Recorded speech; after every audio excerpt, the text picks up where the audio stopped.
Alright, so I will try to be short and sweet with the talents and skills. I'm doing this one by special request. I will leave the tournament footage in the background just for B-roll.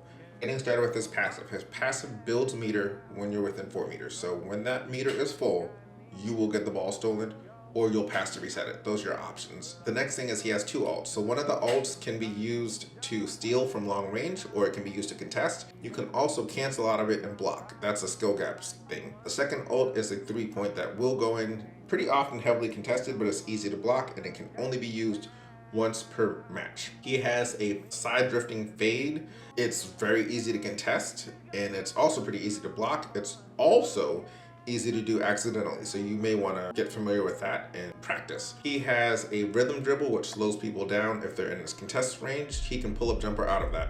He can also use it to blow by and dunk. His dunk is really good and works from 5 meters of range. That's one of his, I would say, best on-ball scoring assets. He has a dash steal that can be used from range. It works also when the meter is full. He has a poke or face-up defense.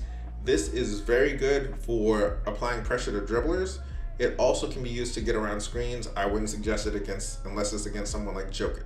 So for the suggested potentials, you really can't go wrong with anything on this pool. A lot of people tell you do plus 25 steal, which isn't bad because it comes with movement speed, but steals generally are a really trashy mechanic in DCD. You can't steal from an active dribble, you can't steal from a stationary dribble, which has steal resistance, and additionally you get enough steal success and intercept chances from his passive, so it's not really worth the trade-off for just plus 3 extra steal.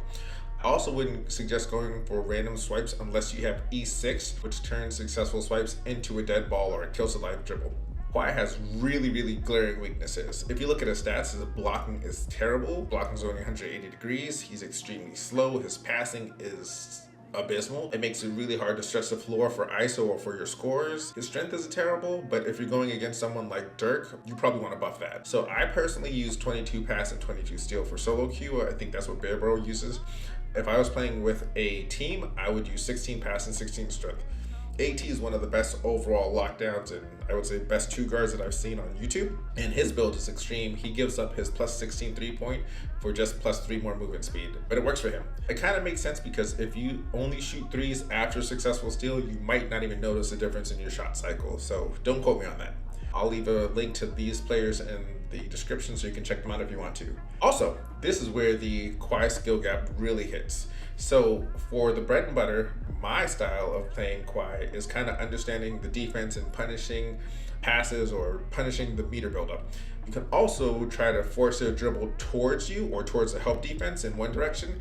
That way they have to glide through your body to go back in the other direction, or you know exactly where they're going and you have a timer ticking. The problem with this is you have to be really careful and you have to make sure that you don't guess wrong, because if you do, they will end up wide open. Your predictions and zoning need to be on point because Kawhi is slow as a take. The other option is that you can use some really skillful techniques such as marking or facing up, which you might have known from like FS2 or 3-on-3 freestyle. If they're already exposed, you can just hold face up and it'll automatically stop their dribble for you.